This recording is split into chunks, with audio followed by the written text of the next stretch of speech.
इस चैप्टर में हम डेटाबेस सिस्टम पढ़ेंगे कि डेटाबेस सिस्टम होता क्या है। उसे पढ़ने के लिए कौन से दो मॉडल्स हैं जो इम्पोर्टेंट हैं। सबसे पहले हम ये देखेंगे कि डेटाबेस सिस्टम होता क्या है और डेटाबेस की जो फंडामेंटल्स हैं यानी कि उसके बेसिक मेन पॉइंट्स क्या हैं, इसमें हमने पढ़ना क्या है। उसके बाद हम दो मॉडल्स देखेंगे। डेटाबेस के रिलेटेड दो मॉडल्स होते हैं, एक मॉडल है रिलेशनल मॉडल और दूसरा है ऑब्जेक्ट ओरिएंटेड डेटाबेस मॉडल। ये दो मॉडल्स डेटाबेस को पढ़ने में मदद करते हैं, उसे समझने में मदद करते हैं। फिर हम ये देखेंगे कि डेटाबेस जो है उसकी इंटीग्रिटी को कैसे मेंटेन किया जाता है, यानी कि उसके फंक्शंस को कैसे अच्छे तरीके से मेंटेन किया जा सकता है। उसके बाद हम देखेंगे कि डेटाबेस को जो नॉर्मल हमारा रिवायती फाइल स्ट्रक्चर है उसके साथ कंपेयर करके देखेंगे। उसके बाद हम डेटा माइनिंग पढ़ेंगे और देन डेटाबेस टेक्नोलॉजी। डेटाबेस हमारे पास क्या है कि एक बड़ा सिस्टम, एक ऐसा सिस्टम जो कि बड़े डेटा को या डेटा के एक हुजूम को छोटे और सिंपल खुलासे वाले टूल में कन्वर्ट कर देता है। यानी कि एक ऐसा सिस्टम जो बड़ी से बड़ी फाइल्स को, जिनमें बहुत सारा डेटा होगा, डिफरेंट टाइप का डेटा होगा, उन्हें ऑर्गेनाइज करेगा एक एब्स्ट्रैक्ट टूल में, एक शॉर्ट टूल में। डेटाबेस है क्या? डेटाबेस एक कलेक्शन ऑफ डेटा है, वो डेटा जिसको डिफरेंट तरीक़ों से देखा जा सकता है, जिसके डेटा में वो डेटा जिसकी इन्फॉर्मेशन आपस में डिफरेंट तरीक़ों से लिंक कर सकते हैं और उन्हें डिफरेंट तरीक़ों से देखा जा सकता है। Database collection of multi dimensional data, यानी कि डिफरेंट डायमेंशंस ऑफ डेटा, बहुत सारी बड़ी कलेक्शन होगी डेटा की, तो उसे हम डेटाबेस कहेंगे। और डेटाबेस सिस्टम क्या है? वो सिस्टम जो बड़ी कलेक्शन ऑफ डेटा को सिंप्लीफाई करता है छोटे एब्स्ट्रैक्ट टूल्स में, सिंपल फॉर्म में लाता है। अब इस फिगर में हमारे पास बताया गया है जी कि एक फ़ाइल है, वो उसे डेटाबेस ऑर्गेनाइजेशन से हम कंपेयर करें तो जो सिंपल फाइल्स होती हैं और जो डेटाबेस ओरिएंटेड इंफॉर्मेशन सिस्टम है, यानी कि अगर हम अपने इंफॉर्मेशन सिस्टम में अपने डेटा को सादी फाइल्स के तौर पे स्टोर करें तो वो किस तरह होंगी, अगर डेटाबेस की मदद से, डेटाबेस सिस्टम की मदद से उसे करेंगे तो वो किस तरह हमारी हेल्प करेगा। अब जो फाइल ओरिएंटेड इंफॉर्मेशन सिस्टम है, जैसे ये ऊपर वाले में बताया गया जी, कस्टमर रिकॉर्ड के लिए अलग से आप कस्टमर सर्विस डिपार्टमेंट के कंप्यूटर्स में फाइल्स बनवाओगे, जो पेमेंट से रिलेटेड है वो अलग से पेमेंट वाले डिपार्टमेंट को दोगे, जैसे कि फैक्ट्रीज में अक्सर औकात हो रहा है अगर जिनमें पुराने तरीके हैं। अगर सेल का रिकॉर्ड है तो वो मार्केटिंग डिपार्टमेंट के पास होगा, अगर एम्प्लॉयज़ का है तो वो एम्प्लॉयज़ जो लोग रख रहे हैं उनके डिपार्टमेंट के पास फाइल्स होंगी, तो ये डिफरेंट फाइल्स होंगी कंप्यूटर्स में। जबकि अगर हम डेटाबेस ले लेते हैं, डेटाबेस क्या है? बड़ी कलेक्शन ऑफ डेटा है। और डेटाबेस ओरिएंटेड सिस्टम क्या होगा कि वो सिस्टम जिसमें एक बड़ी कलेक्शन को छोटे छोटे टूल्स में कन्वर्ट कर दिया गया ताकि हम उन्हें आसानी से समझ सकें, पढ़ सकें या डिज़ाइन कर सकें। अब इसमें क्या होगा? दरमियान में इंटीग्रेटेड डेटाबेस, एक ओवरऑल डेटाबेस होगा। इस डेटाबेस में डिफरेंट हिस्से होंगे, डिफरेंट टूल्स होंगे, उनमें ये सब किस्म का डेटा आया हुआ होगा। ये बड़ी कलेक्शन जो है, इन्हें इनकी डिफरेंट डिफरेंट कैटेगरीज में, ये टाइप्स में सिंप्लीफाई करके हम एक ही डेटाबेस सिस्टम में रख सकते हैं। कस्टमर सर्विस, पेरोल, पर्सनल, ये सब कुछ एक ही जगह आ सकते हैं। अब इस फिगर में हम ये देखेंगे कि जो डेटाबेस सिस्टम है, यानी कि डेटाबेस सिस्टम क्या है? बड़े डेटा को, बड़ी कलेक्शन ऑफ डेटा को जिसमें डिफरेंट किस्म की इंफॉर्मेशन हैं जो आपस में अलग तरीक़ों से लिंक कर रही हैं, उन्हें सिंप्लीफाई कर देना, सिंपल बेसिस पे डिफरेंट कैटेगरीज में डिवाइड करके एक ही जगह इकट्ठे इस्तेमाल करना। अब हम देखेंगे कि डेटाबेस को जब हम इम्प्लीमेंट करते हैं या इस्तेमाल करते हैं तो किस तरह से करेंगे। सबसे पहले हमारे पास यूज़र आ जाता है। यूज़र वो बंदा जो इस्तेमाल करे, वो एप्लीकेशन सॉफ्टवेयर में डेटाबेस मैनेजमेंट सिस्टम खोलेगा, यानी कि जो डेटाबेस है उसे एप्लीकेशन की फॉर्म में हम ढूंढेंगे। उसके बाद क्या होगा कि जो डेटाबेस है उसका हम मॉडल सेलेक्ट करेंगे कि हमने कौन सा मॉडल, मतलब किस मॉडल के मुताबिक हमने काम करना है। दो मॉडल्स हैं, रिलेशनल मॉडल और दूसरा मॉडल है हमारे पास ओरिएंटेड मॉडल। उसके बाद हम एक्चुअल डेटाबेस सेलेक्ट करेंगे जो डेटाबेस हमने यूज़ करना है और उसमें अपना डेटा जो है वो ऑर्गेनाइज करेंगे। बड़े से बड़ी कलेक्शन ऑफ डेटा भी हो सकती है। मैं एक कंपनी चला रही हूँ, उस कंपनी में मैंने कितने लोग रखने हैं और उन लोगों को कितनी सैलरी देनी है, उस कंपनी का प्रोडक्ट कितना बिक रहा है और मैंने पीछे से क्या प्रोडक्ट खरीदा है, वो सारे डिफरेंट डिफरेंट फोल्डर्स में डाल के, फोल्डर्स टाइप कैटेगरीज होती हैं, उनमें डाल के मैं एक ही डेटाबेस सिस्टम में यूज़ कर सकती हूँ। उसके बाद हमारे पास आ जाती हैं स्कीमास। स्कीमास क्या है? इसमें हमारे पास एक डिटेल होती है डेटाबेस के अंदर जितना भी डेटा है ना, उसके स्ट्रक्चर की, और हमने अपने सॉफ्टवेयर में डेटाबेस को किस तरह से इस्तेमाल करना है, यानी कि डेटाबेस को इस्तेमाल करने की और ऑर्गेनाइज करने की, उससे किस तरीके से इस्तेमाल करना है, किस तरीके से यूज़ करना है, इस सब की जो डिटेल है उसे हम स्कीमा कहेंगे। इसमें एक पूरा स्ट्रक्चर होता है कि कैसे हम सॉफ्टवेयर में डेटा बेस को यूज़ करेंगे, डेटाबेस सिस्टम को इम्प्लीमेंट करेंगे। सब स्कीमा क्या होता है? सब स्कीमा में सिर्फ डेटाबेस के एक पोर्शन की हमारे पास वो होती हैं, डिटेल्स होती हैं कि हमने उस एक पोर्शन को कैसे यूज़ करना है। ठीक हो गया? स्कीमास में क्या होगा, पूरे डेटाबेस में जो जो कुछ हमने यूज़ करना है उस सबका एक डिटेल्ड स्ट्रक्चर होगा, किस तरह से हम उसे सॉफ्टवेयर में यूज़ कर सकते हैं, मेंटेन कर सकते हैं। और सब स्कीमा में क्या होगा, डेटाबेस का सिर्फ एक पोर्शन होगा, यानी कि मैंने अपने डेटाबेस में अपने एम्प्लॉयज़ का भी रिकॉर्ड रखा हुआ है, अपने प्रोडक्ट का भी रिकॉर्ड रखा हुआ है, अपने एम्प्लॉयज़ को कितनी सैलरी देती हूँ उसका भी रिकॉर्ड रखा हुआ है। तो इन तीनों में से सिर्फ एक, यानी कि सिर्फ एम्प्लॉयज़ का रिकॉर्ड अगर सिलेक्ट कर लूँगी और उसका स्ट्रक्चर जो होगा वो हमारे पास होगा सब स्कीमा। स्कीमा में सारे डेटाबेस को कैसे मेंटेन करना है इसका एक स्ट्रक्चर होता है, और सब स्कीमा में डेटाबेस के एक पोर्शन को किस तरह से मेंटेन करना है वो होता है। उसके बाद हमारे पास आ जाता है database management system. Database management system हमारे पास वो सिस्टम है जो डेटाबेस को मैनेज करेगा, यानी कि जब एक सॉफ्टवेयर एप्लीकेशन से रिक्वेस्ट आएगी, उस रिक्वेस्ट को मैनेज करके किस तरह से डेटाबेस को खोलना है वो डेटाबेस मैनेजमेंट सिस्टम देखेगा। इसे DBMS भी कहा जाता है। फिर हमारे पास आ जाता है इसके बाद डिस्ट्रीब्यूटेड डेटाबेस। डिस्ट्रीब्यूटेड का मतलब होता है तकसीम किया हुआ डेटाबेस, यानी कि वो डेटाबेस जो कि डिफरेंट मशीन्स पे यूज़ किया जा सके। जिस तरह यूनिवर्सिटीज़ में स्टूडेंट्स का जो डेटाबेस है वो स्टूडेंट्स की फैकल्टी वालों के पास भी होता है, डिपार्टमेंट वालों के, डिपार्टमेंट के हेड के पास भी होता है, IT ऑफिस वालों के पास भी होता है, प्रोवोस्ट के पास भी होता है और एडमिन ऑफिसर्स के पास भी होता है। तो जो डेटाबेस मैनेजमेंट सिस्टम है वही इस चीज़ को मैनेज करेगा कि किस तरह से डिफरेंट मशीन्स पे उस डेटाबेस को खोला जा सकता है। फिर हमारे पास आ जाती है डेटा इंडिपेंडेंस। डेटा इंडिपेंडेंस यानी डेटा की आज़ादी।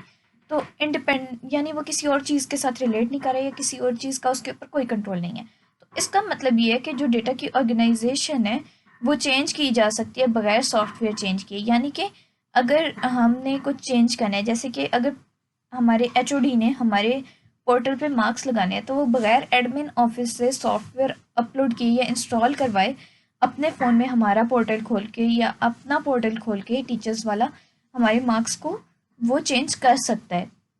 तो इसके लिए उसे किसी मज़ीद सॉफ्टवेयर की ज़रूरत नहीं पड़ेगी। अब हमारे पास आ जाते हैं डेटाबेस मॉडल्स, यानी कि वो मॉडल या वो कंसेप्ट जो डेटाबेस को समझने में या डेटाबेस को पढ़ने में इस्तेमाल करने में हमारी मदद करेंगे, उन्हें हम कहते हैं डेटाबेस मॉडल। दो बेसिक मॉडल्स हैं। पहला मॉडल है रिलेशनल डेटाबेस मॉडल और दूसरा है object oriented database model. Relation database model जो हमारे पास है इसमें तीन चीज़ें होती हैं। सबसे पहले रिलेशन, यानी कि एक रेक्टेंगुलर टेबल होती है, एक रेक्टेंगल की शेप की टेबल होगी ना, उस टेबल में एट्रीब्यूट होते हैं। एट्रीब्यूट क्या है? कॉलम, यानी कि ऊपर से नीचे की तरफ लाइंस होती हैं, और ट्यूपल यानी कि एक रो होती है उस टेबल के अंदर, यानी कि लेफ्ट टू राइट एक रो होगी। एक रेक्टेंगुलर टेबल होती है, उसमें एक हमारे पास कॉलम होगा, उस कॉलम को ऊपर से नीचे की तरफ हम एट्रीब्यूट कहेंगे, और जो रोज होंगी ना लेफ्ट टू राइट उन्हें हम कहेंगे ट्यूपल। अब रिलेशन मॉडल में जैसे कि हमारे पास उन्होंने बताया था, ये जो कॉलम है ना ऊपर से नीचे की तरफ पहला वाला जिसके ऊपर लिखा हुआ है एम्प्लॉय ID, ये है एट्रीब्यूट। ये पूरी टेबल रेक्टेंगल शेप में है, इस टेबल को हम रिलेशन कहेंगे। ये पहला वाला जो कॉलम है ऊपर से नीचे की तरफ एम्प्लॉय ID जिसके ऊपर हेडिंग दी गई है ये एट्रीब्यूट है, और लेफ्ट टू राइट ये नेम और SSN एंड एड्रेस, ये जो तीन चीज़ें हैं लेफ्ट टू राइट जाएंगे हम, ये एक रो में आ रही हैं और इन्हें हम कहेंगे ट्यूपल। ट्यूपल ट्रिपल लफ्ज से निकला है। तो ये तीन फैक्टर्स दिखा रहे हैं हमें, नेम, एड्रेस और तीसरे को हम कर लेते हैं सैलरी या ID कार्ड नंबर कह सकते हैं।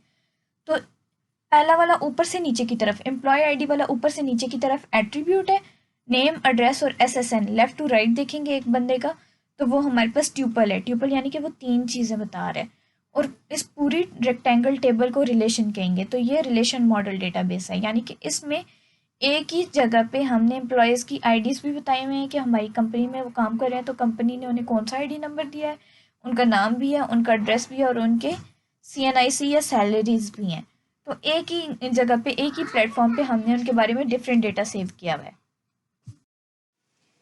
उसके बाद हम ये देखेंगे कि रिलेशनल मॉडल में जो या रिलेशनल डिज़ाइन है, यानी कि वो टेबल जो हमने अभी ऊपर पढ़ी है उसमें एट्रीब्यूट होता है, ट्रिपल होता है, तीन फैक्टर्स बताते हैं हम, उसके फ़ायदे क्या हैं, उसके नुकसानात क्या क्या हैं, या उसके करेक्टर्स क्या क्या हैं, उसमें होता क्या क्या है। सबसे पहले तो ये जो रिलेशनल मॉडल है avoid multiple concept with in one relation, यानी कि एक चीज़ के बारे में मल्टीपल कंसेप्ट को अवॉइड करता है। एम्प्लॉय का नाम भी बता दिया, एड्रेस भी बता दिया, एनआईसी भी बता दिया, एज, जेंडर, ये सब, इस सब को अवॉइड किया उसने। तो ये डिफरेंट कंसेप्ट जो मल्टीपल कंसेप्ट थे उन्हें उसने इग्नोर करके सिर्फ मेन मेन चीज़ें बताई हैं। उसके बाद हमारे पास आ जाता है can lead to redundant data, यानी कि ये हमारे पास बेकार जो डेटा है ना वो भी बता सकता है। अब जैसे कि हमारे पास एक वर्कर काम कर रहा है तो उसके सीएनआईसी के मुकाबले में हमारे लिए ज़्यादा मैटर ये करना चाहिए कि उसकी एज क्या है। ठीक है, उसकी एज इसलिए कि हमें ये पता हो कि उस बंदे की एफिशिएंसी कितनी है, वो बंदा कितने अच्छे तरीके से काम कर सकता है। और फिर हमारे पास आ जाता है deleting a tuple could also delete necessary but unrelated information, यानी कि अगर हम एक ट्यूपल यानी कि एक रो को डिलीट करेंगे ना तो वो जो ज़रूरी डेटा है उसको भी डिलीट कर सकता है। यानी कि अगर हम उस बंदे का नाम डिलीट कर दें तो उसका एड्रेस और उसका सीएनआईसी खुद ब खुद डिलीट हो जाएगा। इसकी मिसाल है, मतलब जो डेटाबेस फेमस डेटाबेस यूज़ किए जाते हैं इस मॉडल पे वो है ओरेकल, एसक्यूएल, MySQL और माइक्रोसॉफ्ट एक्सेस। उसके बाद हमारे पास रिलेशनल डिज़ाइन की प्रॉपर्टीज़ आ जाती हैं। जो रिलेशनल डेटाबेस डिज़ाइन है उसमें क्या क्या होता है हमारे पास। सबसे पहले जो है उसमें जो हर रिलेशन होता है ना उसका एक अलग नाम होता है। जैसे कि ये मिसाल के तौर पे हमारे पास साथ में टेबल बनी हुई है, रोल नंबर, नेम और फ़ोन नंबर, इसमें हर बंदे का अलग नाम होगा। अगर डिफरेंट बंदों की लिस्ट बनाएंगे तो ज़ाहिर सी बात है हर बंदे का नाम अलग होगा, और अगर किसी का सेम भी है तो उसका रोल नंबर तो डिफरेंट ही होगा। Then each tuple is unique, यानी कि हर रो लेफ़्ट टू राइट जो रो चल रही है ना ये हर कोई डिफरेंट होती है, सेम नहीं होती, डुप्लीकेट नहीं होती। यानी रोल नंबर 1 की रोल नंबर 2 हम एक ही स्टूडेंट के 2 दफ़ा तो नहीं रख सकते ना, तो हर रो आपस में डिफरेंट है। सबसे पहले क्या है, हर रिलेशन का अलग नाम है। रिलेशन यानी कि हर टेबल का अलग नाम होगा और उस टेबल में हर रो एक दूसरे से यूनिक होगी। और जो कॉलम है, एक कॉलम में हम एंट्री करते हैं, किसी भी एक कॉलम में जो एंट्री है वो सेम डोमेन में आएंगे। यानी कि पहले कॉलम में नंबर 1 है तो वो नंबर 1 दूसरे कॉलम वाले अजय का ही रोल नंबर है, ये आपस में रिलेट कर रहे हैं। और तीसरे कॉलम में जो फ़ोन नंबर है वो भी इसी रोल नंबर 1 का है। तो हर कॉलम में जो आमने सामने प्रोडक्ट्स हैं वो सेम डोमेन के हैं, यानी कि एक दूसरे से रिलेट करते हैं। फिर आ जाता है ईच एट्रीब्यूट। कॉलम को हम क्या कहेंगे, एट्रीब्यूट, यानी ऊपर से नीचे की तरफ जो है उसे एट्रीब्यूट कहेंगे। जो लेफ्ट टू राइट है उसे रो को ट्यूपल कहेंगे, और जो पूरी टेबल है इसे रिलेशन। तो अब हर एट्रीब्यूट का भी अलग नाम होता है, यानी हर कॉलम का अलग नाम है। रोल पहले का नाम है रोल नंबर, दूसरे का नेम। 2 दफ़ा हम रोल नंबर अलॉट नहीं कर सकते।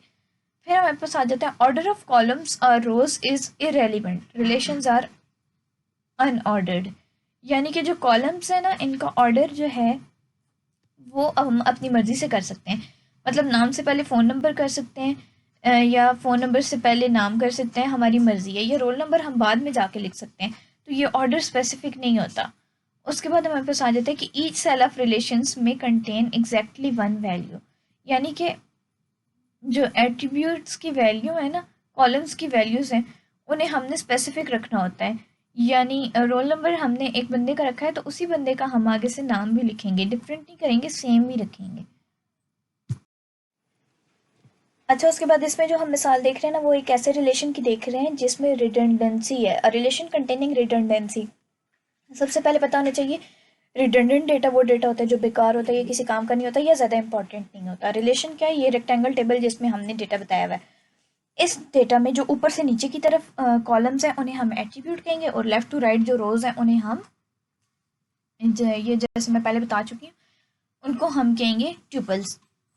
अब इस टेबल में इस रिलेशन टेबल को क्या कहेंगे, रिलेशन कहेंगे। इस टेबल में हम ये देखते हैं कि रिडंडेंट डेटा कौन सा है। एम्प्लॉय की आईडी, तो सारी बात है, हमें हमारी कंपनी में कोई एम्प्लॉय काम कर रहा है उससे हमने एक आईडी अलॉट किया, वो भी काम किया, उसका नाम भी काम का है, उसका एड्रेस भी ज़रूरत है, उसका सीएनआईसी भी ज़रूरत है, उसकी जॉब आईडी भी ज़रूरत है।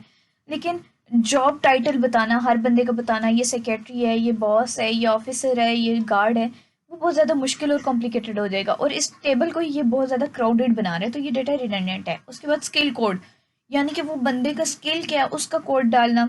यानी कोई बंदा है वो सॉफ्टवेयर इंजीनियर है तो उसका हम एस डाल दें, कोई बंदा है वो स्वीपर है उसका हम S1 डाल दें, तो ये बहुत ज़्यादा क्राउडी हो जाएगा, रिडंडेंट डेटा हो जाएगा, बेकार डेटा आ जाएगा, ये हमारी ज़रूरत का नहीं है। या फिर उस बंदे का अलग से हम डिपार्टमेंट बता दें, सिर्फ जॉब टाइटल ही बता देने से पता चल जाता है कि हाँ जी वो बंदा फ़लाँ फ़लाँ फ़लाँ, तो पता चल जाएगा वो क्या काम करता है, उसका काम क्या है, काम क्या नहीं है। या हम साथ में ये भी लिख लें कि वो उसने किस डेट को ज्वाइन किया है, तो ये बहुत ज़्यादा क्राउडी टेबल हो जाती है। हमें सिर्फ बेसिक डेटा लेना चाहिए, वो डेटा जिससे हम बेसिक कैलकुलेशंस कर रहे हैं, क्योंकि स्टार्ट डेट तो हमें उसकी दूसरी फाइल से पता चल जाती है ना, जिस फाइल में हम एम्प्लॉयज़ ज्वाइनिंग डेट्स वगैरह डालते हैं। तो ये डेटाबेस एक रिलेशन में, यानी कि ये इस टेबल में रिडंडेंट डेटा है। अब जैसा कि आगे से उस टेबल को क्लासिफाई भी किया गया है, हमारे पास ये एक रिलेशन है, एक रेक्टेंगुलर टेबल है, ये रिलेशन है। इसमें पहले जो हमारे पास 4 कॉलम्स हैं, एम्प्लॉय आईडी, एम्प्लॉय का नाम, एम्प्लॉय का एड्रेस और उसका सीएनआईसी, ये एम्प्लॉय का पर्सनल डेटा हो गया। फिर जॉब डेटा हो गया, job ID, job title, skill code, department etcetera. और फिर असाइनमेंट होगी, यानी कब से कब ज्वाइन किया है, कब लीव किया या कब लीव करेगा। अब ये 3 डिफरेंट टाइप्स के डेटाज हैं, मतलब पर्सनल डेटा भी इसी में आ जाता है, जॉब डेटा भी इसी में आ जाता है, असाइनमेंट डेटा भी इसी में आ जाता है। अब इसे रिडंडेंस क्यों कहा गया? ये तो काम का डेटा है, सारा हमारे काम आ सकता है, हम इसको यूज़ कर सकते हैं। इस सारे डेटा को एक ही रिलेशन में डालकर हमने उस एक रिलेशन को, यानी उस एक टेबल को बहुत ज़्यादा ओवर क्राउडेड बना दिया है, जिसकी वजह से डिफरेंट कैलकुलेशंस करना क्राउडी हो गया हमारे पास, हम मुश्किल से यूज़ कर सकते हैं उसको। इसके मुकाबले में अगली स्लाइड में इन तीनों के लिए एक अलग अलग रिलेशन, यानी कि अलग अलग टेबल बनाई है। उससे क्या होगा कि अगर हमने एम्प्लॉयज़ की ज्वाइनिंग डेट, लिविंग डेट देखनी है, तो हम उस स्पेसिफिक रिलेशन में जाएंगे और आसानी से हमें मिल जाएगी। हमें ढूंढना नहीं पड़ेगा इस कॉलम में क्या है, उस कॉलम में क्या है, जॉब डेटा, असाइनमेंट, ये ढूंढने के लिए हमें क्राउडी टेबल में नहीं आना पड़ेगा। उस टेबल को क्या कहते हैं? रिलेशन। अब अगली स्लाइड में हम देखते हैं,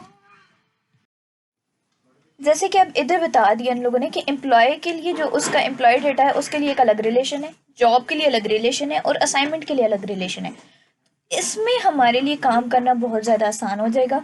हमें अगर एम्प्लॉय का पर्सनल डेटा चाहिए तो हम एम्प्लॉय वाला रिलेशन खोलेंगे, जॉब चाहिए तो जॉब वाला रिलेशन खोलेंगे। एक डेटाबेस के अंदर ये 3 अलग अलग रिलेशन हम डाल दें तो एम्प्लॉय का सारा डेटा तो उसी डेटाबेस में होगा, लेकिन डिफरेंट डिफरेंट कैटेगरीज में डिवाइड हुआ होगा, तो काम करना भी आसान है और एक ही जगह पे हमें तीनों चीज़ें मिल भी जाएंगी। अब रिलेशन ओरिएंटेड डेटाबेस मॉडल की हमारे पास एग्जांपल क्या थी?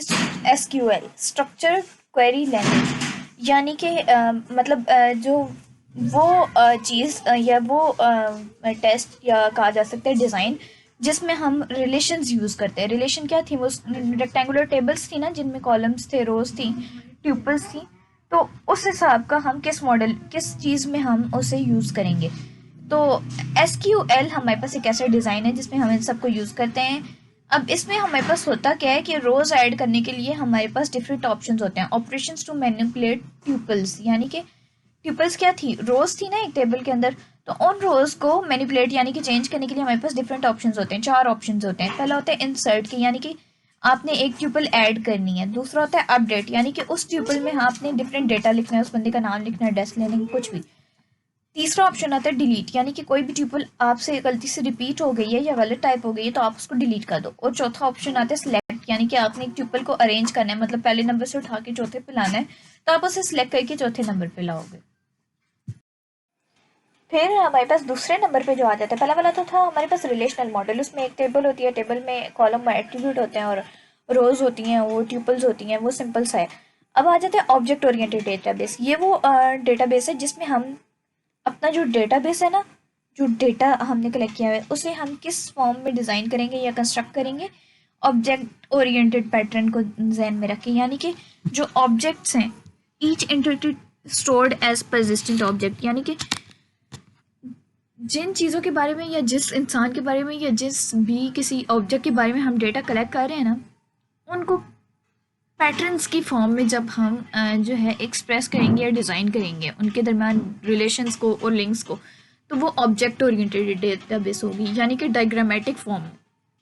अब database management system DBMS maintains inter object links, यानी कि पैटर्न की फॉर्म में हम उन्हें ड्रॉ करेंगे और उसके बाद उनके इंटरनल लिंक्स बताएंगे, एक ऑब्जेक्ट का दूसरी ऑब्जेक्ट के साथ क्या लिंक है।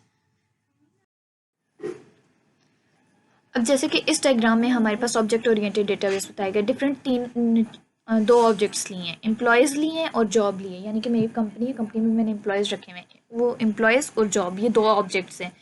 इनकी बेसिस पे हमने डायग्रामेटिक पैटर्न बनाया और इनके आपस के लिंक्स जो है उन्हें शो किया। किस तरह? सबसे पहले जो सर्कल है एम्प्लॉय वाला, इसमें सारी कंपनी में काम करने वाले एम्प्लॉयज़ हैं, उनके नाम आ गए हैं। फिर जो है बाकी जॉब का पैटर्न है, यानी कि डिफरेंट जॉब्स आ जाती हैं। सबसे पहले वाले में कर लेते हैं हम मैनेजमेंट, यानी सुपरवाइजर्स वगैरह कौन है। फिर हम कर लेते हैं लेबर्स एंड वर्कर्स, और तीसरे में हम कर लेते हैं गार्ड्स, स्वीपर्स और ये सब कुछ पीएम्स जो हमें हेल्प करते हैं। अब हैं तो ये सारे एम्प्लॉयज़, तो एम्प्लॉय वाली सर्कल में ये सब आ जाएंगे, और फिर जॉब्स की बेसिस पे इन सबको डिफ्रेंशिएट करेंगे। अब इनका आपस में क्या लिंक आ जाता है? असाइनमेंट, यानी इन्हें कंपनी नहीं रखा हुआ है और कब रखा है, कितने पे रखा है, किस तरह से रखा है। तो ये एक डायग्रामेटिक फॉर्म में, डायग्राम में हमने शो कर दिया इन ऑब्जेक्ट्स का आपस में लिंक भी, और ये ऑब्जेक्ट ओरिएंटेड मॉडल है हमारे पास। इनका डेटा हमने ऑब्जेक्ट ओरिएंटेड हिसाब से कलेक्ट किया है। फिर हमारे पास आ जाते हैं advantages of object oriented database, यानी ऑब्जेक्ट ओरिएंटेड डेटाबेस को इस्तेमाल करने के हमारे पास फ़ायदे क्या क्या हैं। सबसे पहले तो ये कि matches design paradigm of object oriented application just add object, यानी कि हम एक डिज़ाइन बनाते हैं तो उसमें हमें ज़्यादा कुछ लिखने की ज़रूरत नहीं होती, सिर्फ और सिर्फ हमने ऑब्जेक्ट डालनी है। यानी कि अगर मैंने एम्प्लॉय सारों के नाम डाल दिए हैं तो जॉब वाले कॉर्नर में मैं डाल दूंगी सब में अलग अलग सिर्फ उनकी जॉब्स डालनी होती है, मुझे बार बार उन एम्प्लॉयज़ का नाम लिखने की ज़रूरत नहीं है, क्योंकि एम्प्लॉय में तरतीब से 10 नाम लिखे हुए हैं ना, तो पहले वाले में 2 नाम आ जाएंगे अगर पहली कैटेगरी में आते हैं, अगले में 3, अगले में 4, तो ऑर्डर वाइज पता चल जाएगा, हाँ पहले 2 का ये है, अगले 3 का ये है, अगले 4 का ये है, तो मुझे बार बार लिखने की ज़रूरत नहीं है। इसके साथ साथ intelligence can be built into attribute handlers, यानी कि ये जो है ना जो काम करने वाले लोग हैं उनके लिए बहुत ज़्यादा आसान हो जाएगा, जो समझ सकते हैं इस फील्ड को, वो आसानी से इस डेटा को प्रोसेस कर सकते हैं, इंटेलिजेंटली हैंडल कर लेते हैं, और can handle exotic data types, यानी जो मुश्किल डेटा है ना वो इस फॉर्म में ज़्यादा शो किया जाता है। जिस तरह मल्टीमीडिया टाइप डेटा है तो वो विजुअल डेटा, यानी कि जो हम देख के समझते हैं उसके मुकाबले में जो लिखा होता है वो मुश्किल से समझते हैं, इसलिए ये डायग्रामेटिक फॉर्म में होता है। इसके बाद हमारे पास आ जाता है डेटा माइनिंग। डेटा माइनिंग में क्या होता है कि ये कंप्यूटर साइंस का वो एरिया या कंप्यूटर साइंस की वो एप्लीकेशन है, या एक कहा जा सकता है कि कंप्यूटर साइंस का एक ऐसा हिस्सा है, एक ऐसा टॉपिक है जिसमें हम ये सीखते हैं, या जो different large amount of data होती है ना उसमें से अपने काम का डेटा उठाते हैं, डेटा कलेक्ट करते हैं, तो उस डेटा कलेक्शन को डेटा माइनिंग कहते हैं। और उस डेटा कलेक्शन के लिए हम कौन सा मेथड इस्तेमाल करेंगे, कैसा मेथड इस्तेमाल करेंगे, अपनी मर्जी की इन्फॉर्मेशन कैसे कलेक्ट करेंगे, ये डेटा माइनिंग है। डेटा माइनिंग क्या है? एक बड़ी डेटा से, यानी एक स्विमिंग पूल ऑफ डेटा से अपनी मर्जी का डेटा किन पैटर्न्स में हमने कलेक्ट करना है, ये डेटा माइनिंग बताएगी। फिर डेटा वेयर हाउस आ जाता है, वो जगह, वो स्टेशन जहाँ पे हम डेटा कलेक्ट करेंगे, यानी माइनिंग से, जो माइनिंग का मतलब क्या होता है, कान खोद के कुछ निकालना, तो मतलब एक बड़ी जगह से हमने अपनी मर्जी का डेटा कलेक्ट किया है किस पैटर्न में, वो डेटा माइनिंग बताएगी। और उस माइंड डेटा को, यानी वो डेटा जो हमने कलेक्ट किया उसे किस जगह पे जमा करना है, स्टोर करना है, वो जगह हमारे पास कहलाएगी डेटा वेयर हाउस। आगे हमारे पास डेटा वेयर हाउस में क्यूब्स आते हैं, डेटा क्यूब्स आते हैं। डेटा क्यूब्स में क्या होता है कि डेटा माइनिंग से जो हमने डेटा कलेक्ट किया हुआ होता है वो डेटा वेयर हाउस के अंदर जिन छोटे छोटे पीसेस में ऑर्गेनाइज होता है ना, उन पीसेस को कहा जाता है डेटा क्यूब, और छोटे छोटे डेटा क्यूब मिलकर डेटा वेयर हाउस बनाते हैं। उसके बाद हमारे पास आ जाती है डेटा माइनिंग स्ट्रेटेजीज, यानी डेटा कलेक्ट करने के लिए, डेटा को माइन करने के लिए हमने कौन कौन से तरीके यूज कर सकते हैं। सबसे पहला आ जाता है हमारे पास क्लास डिस्क्रिप्शन, यानी कि डिस्क्राइब करना कि कौन कौन सी क्लास में डेटा आता है और उस बेसिस पे हमने डेटा उठा लिया है, ठीक हो गया। यानी कि मैथ्स का डेटा मैथ्स में उठा लेंगे, इंग्लिश का डेटा इंग्लिश में उठा लेंगे। फिर आ जाता है क्लास डिस्क्रिमिनेशन, यानी उस डेटा को डिस्क्रिमिनेट करना, फ़र्क करना, और फ़र्क करने के बाद उठाना, यानी कि एम्प्लॉयज़ का डेटा अलग रखना और एम्प्लॉयर यानी जो जो काम करने वाले हैं, जो उनसे काम करवा रहे हैं, इनका डेटा अलग अलग रखना और फिर उसे उठा लेना। फिर क्लस्टर एनालिसिस आ जाता है, गुच्छों की फॉर्म में उठा लेना, यानी कि एक मुल्क में हमें किसी चीज़ का डेटा चाहिए तो हम उस मुल्क के सारी यूनिवर्सिटीज़ का डेटा ले लेंगे और ओवरऑल उसका रिजल्ट अप्लाई कर देंगे। फिर एसोसिएशन एनालिसिस, यानी एक फैक्टर दूसरे फैक्टर से किस तरह से रिलेट करता है, उस बेसिस पे डेटा को उठा लेना। फिर आते हैं लास्ट में सीक्वेंशियल पैटर्न एनालिसिस, यानी सीक्वेंस से पहला डेटा उठाना पहले पॉइंट पे जो है, फिर 3 पॉइंट्स छोड़ के अगला डेटा उठाना, फिर 3 पॉइंट्स छोड़ के, तो ये सीक्वेंस आ गया। या फिर ऐसे कर सकते हैं, पहले हमने 2 का फासला छोड़ा है, फिर 3 का छोड़ेंगे, फिर 4 का, एक स्पेसिफिक सीक्वेंस रखना।